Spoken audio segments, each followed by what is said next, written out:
our coil team 3. Tom, Yep.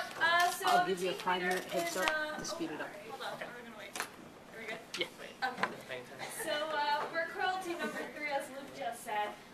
We researched the history of the U.S. and Brazil. In our team, we have Luke Messina as the team leader. We have Tom Hansen, Timothy Fortner, and myself, Tiffany. And then we partnered up with the FATEC team, which is team leader is Amanda. Then they have Juliana, Allison, I don't know how to pronounce that name, sorry. And Noli, maybe? We'll say Noli. Anyhow, that is who we partnered up with to work on this project. Our mission statement is as follows, which is our mission as a coil team is to dedicate ourselves to this project. We will collaborate with each other in order to achieve the best results. We will remain in steady contact with our partnering coil team in Brazil in order to properly fulfill our duties.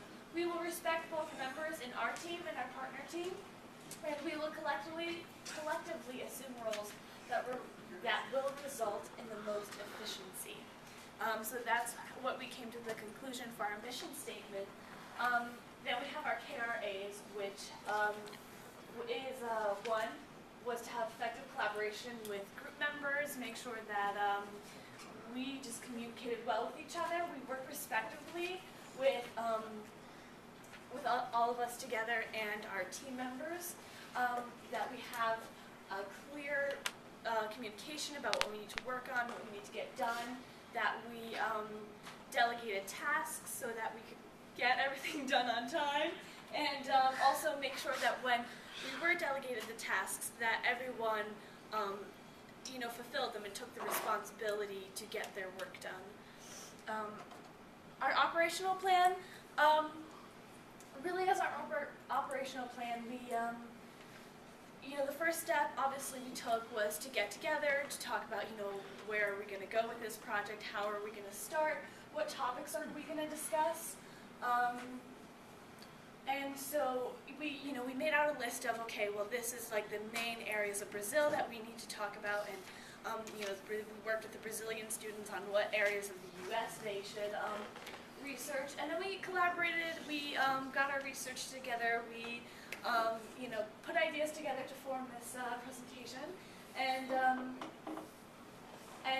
we just had to keep each other in check of getting everything done on time, making sure all the information is in order. And so that was basically our operational plan.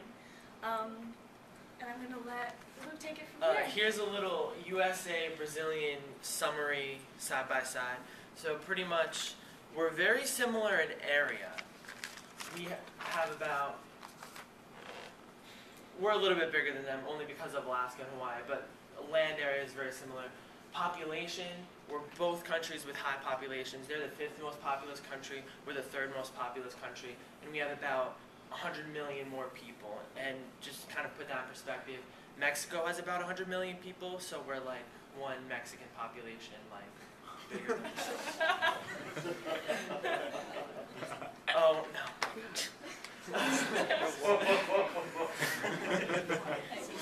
All right. We're moving on. Language is Portuguese. Their language is Portuguese, our language is English. Their gross domestic product, which is the final product of their year's worth, and their economy is $2 trillion, and ours is $15 trillion.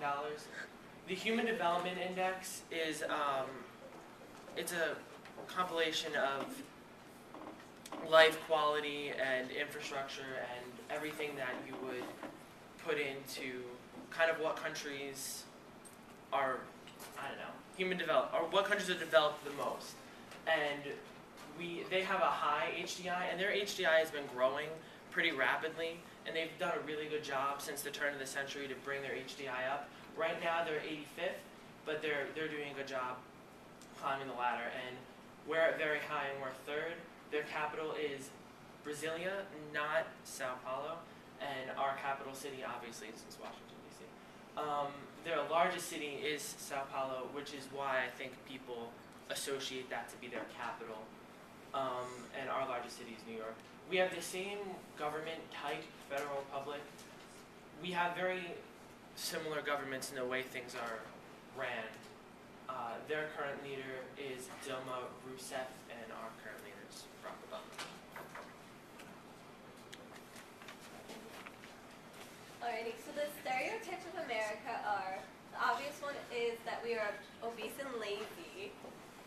We're very materialistic. We are a gun-loving, violent culture.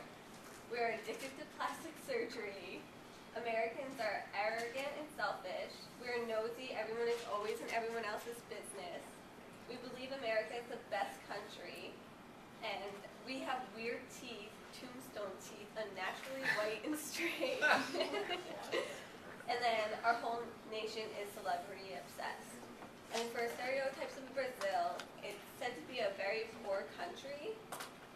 People dream of getting green cards. They speak Spanish and Brazilian as their native tongue.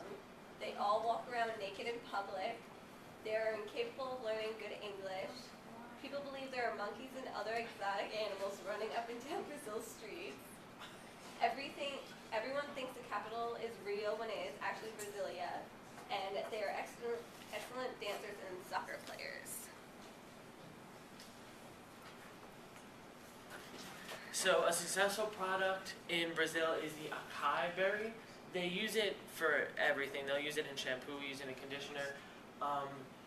It's very good for hair and smooths it naturally. And it doesn't have the harsh chemicals. It's just all natural, so it's not going to do anything to your hair.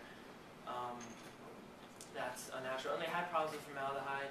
There's no formaldehyde in that. A failed product, as we just learned from Coil Team 2, is Walmart. And pretty much we have all the same reasons. Is the Brazilian food markets, like their local food markets, are cheaper to begin with, so nobody's going to go to Walmart to buy food and other things because they can just get it cheaper at their own markets. They failed to kind of assimilate into Brazilian culture. Everything they had, like at Walmart, they had all of their staff do very American things as far as greeting, and Brazilians didn't take to that. They definitely didn't do their cultural research on Brazil. And big box stores in general are not very popular in Brazil to begin with. Like Matt said, they don't like to be kind of confined. They like to go from store to store. So, yeah, Walmart didn't really work out there. For an American successful product, we talked about the iPhone. And its first generation came out in 2007, and now I'm sure as everyone is aware of, there are some generations. And it became very popular for, it was one of the first really popular smartphones because it was very user-friendly. People were actually able to understand, because it was a newish product during that time, people were able to, have the iPhone and be able to use it and understand what was going on. And it was just very easy to use, and it was very well organized, and that's why it was became popular so fast. And then it was streamlined with the iPod interface, and the network capability was just it was very appealing to consumers. So I'm sure, as we are all aware of, it's a very successful product in America. And our failed product is Heinz colored ketchup. It was created in 2000, and they went wrong, first of all, with their target audience. Kids have a very short attention span, so when they stop asking their parents to buy it, their parents aren't going to buy it anymore. And their timing also went wrong because their first color they created was green, and they waited 2 years to incorporate like purple, teal, and other colors, and by then the demand was no longer high for it. And the other issue was their product. It actually strips away natural red color and adds artificial food coloring. And this was about the time when parents were really concerned about what they were putting in their children's body. So with that, it's like allergies and how it will affect their food, their behavior. One Brazilian social movement that's big and is very current is the gay rights movement in Brazil. They've been extremely progressive on this issue historically. Homosexuality was decriminalized in 1830. To put that in perspective, it wasn't decriminalized in the United States in all of the states until 2003. So they're extremely progressive on that. Anti-discrimination amendment was 1989. Ours wasn't until the 21st century. Civil unions started in 2004. Gay adoption started in 2010. And last year in 2013, they nationalized the right to marry for gay couples. And the population is pretty accepting of this. 60% of Brazilians view homosexuality to be natural. Landless work is the most famous and what most people in Brazil would argue to be the most significant in all of the Brazilian social movements. It is similar to our Dust Bowl, except without the dust and the decade of not being able to grow food. It was the commercialization of agriculture, and it took people who owned their own farms, and it took small business owners and small farm owners and kind of effectively kicked them off their land. They were all bought up by huge corporations, and it gave all the big corporations complete control over the agricultural market, which is obviously an issue. And it's called landless work because there was a lot of workers without land.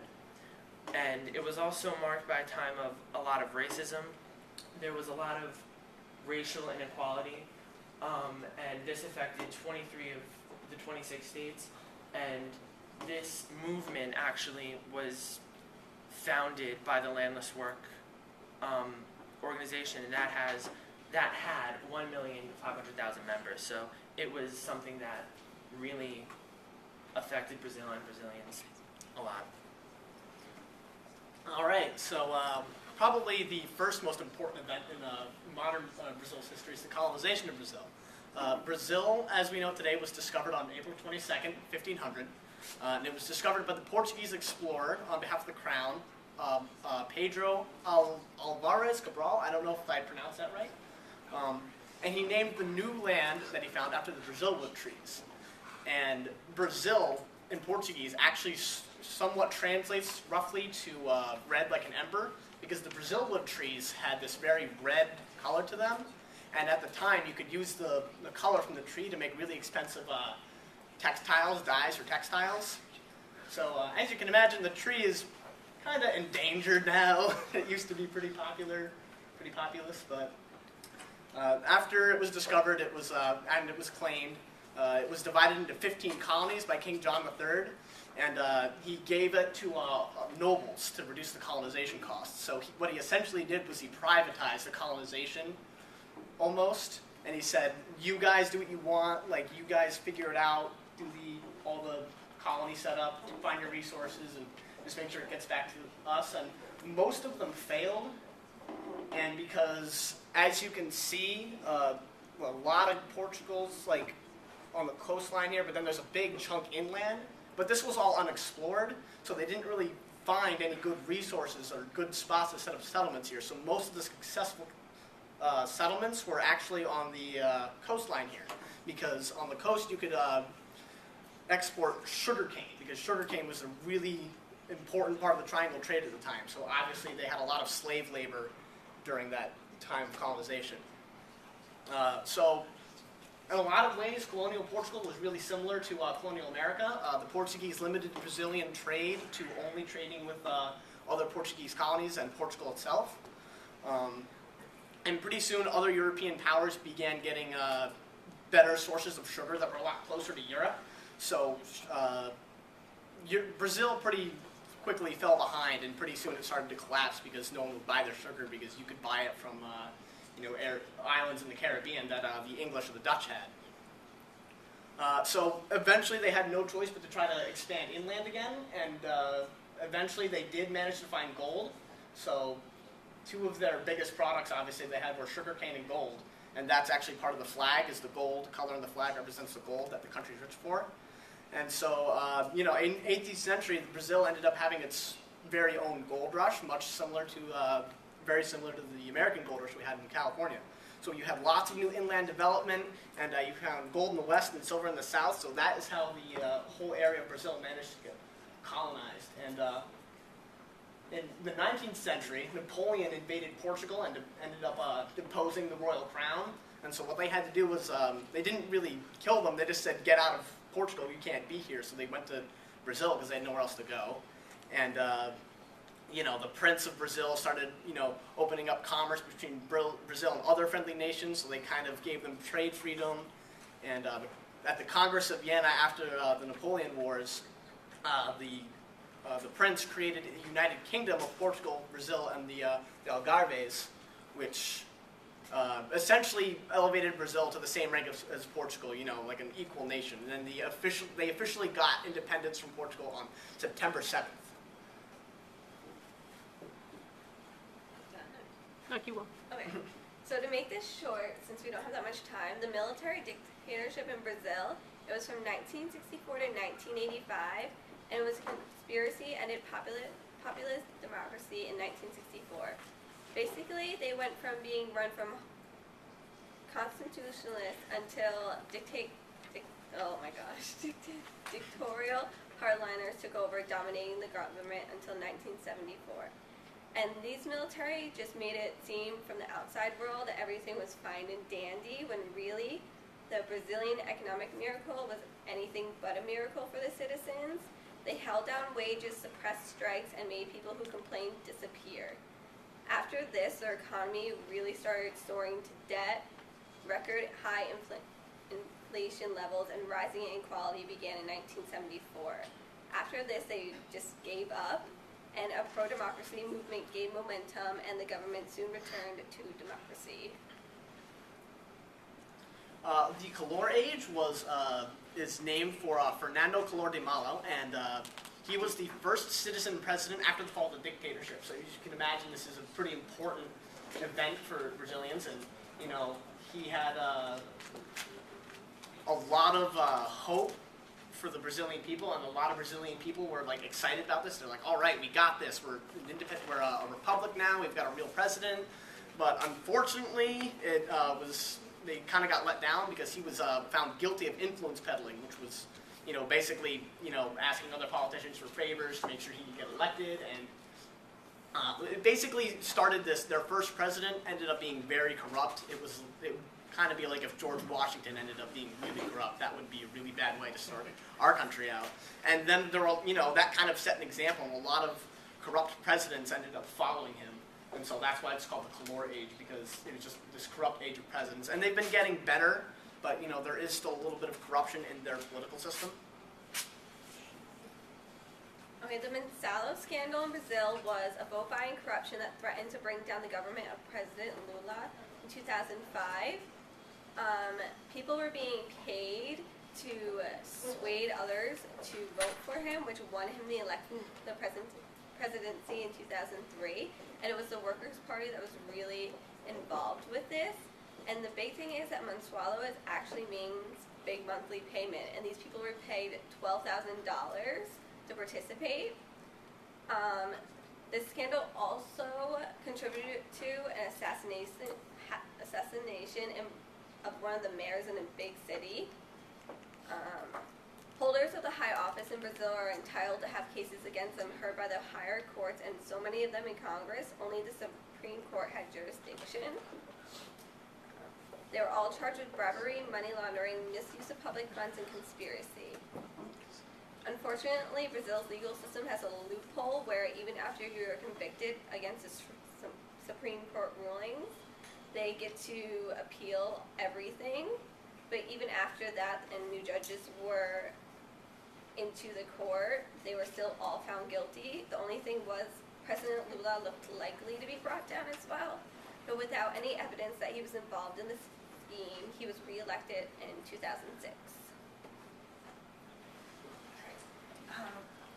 Due to time's sake, we're going to skip forward to what the Brazilians focused on for U.S.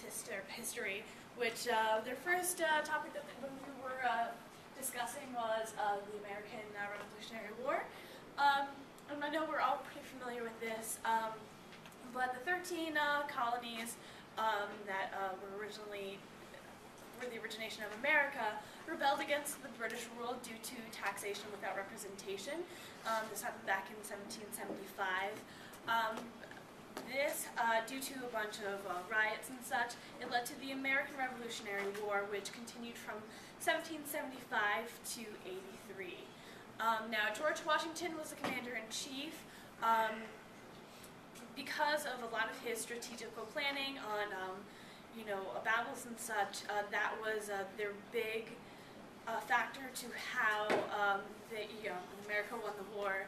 And he was responsible for pushing the British Army out of Boston in 1776, and also forcing them to surrender in Saratoga in 1777, and then again in Yorktown in 1781. And then, of course, what we're all familiar with, on July 4th, 1776, the Second Continental Congress declared the U.S. as an independent nation in the Declaration of Independence. In 1760, 1830, we had the Industrial Revolution. Basically, we just improved the efficiency of water. A lot of the Western world was going through this, and just one of the big things we did was we made a lot of turnpikes and a lot of roads, canals, and railways, and we actually are credited with the invention of the steamboat by Robert Fulton, and that was one of America's big contributions to the Industrial Revolution. No, go ahead. So Pearl Harbor was a base artillery Japan attack December 7th, 1941. Close to 2,400 Americans were killed. Japan attacked as a preventive measure to keep the U.S. Pacific Fleet from interfering with their plans in Southeast Asia against overseas territories in the United Kingdom, Netherlands, and the United States. Americans declared war on Japan the following day. On the next day, Britain's normally neutral patrol turned into an active alliance with the U.S. Due to subsequent operations by the U.S., it prompted Germany and Italy to declare war on the U.S., which the U.S. reciprocated the same day. The 9/11 terrorist attack in New York City. Islamist terrorists hijacked American Airlines Flight 11 and crashed into the northern part of the North Tower, striking between the 93rd and 99th floor. And the second team of terrorists hijacked United Airlines Flight 175 into the southern part of the South Tower, striking between the 77th and the 85th floor. After only 102 minutes, the World Trade Center started to collapse, and as we all know, that was the most devastating terrorist attacks ever on the United States soil, killing thousands of people. And it didn't only change the way we look at things, it changed the way the entire world looked at things. All of world security, airline security, everywhere, changed everywhere the moment the world stopped turning. And that's a day that everybody in the world will always remember. And it's a day that kind of, it ushered in a new era of surveillance and preparedness for terrorist attacks. Can we pick this up? Yep. Why don't Yeah, the last slide we have is just why should we do business in Brazil? So we said that as prospective entrepreneurs, we need to have faith that doing business in Brazil, holy crap, is going to be a successful endeavor regardless of the country's political climate or their history. So no place on earth is perfect. Everywhere's going to have a couple, it's going to have pockets of corruption, and so we need to have faith that it's going to work, and if both parties are interested in making it work, it's going to.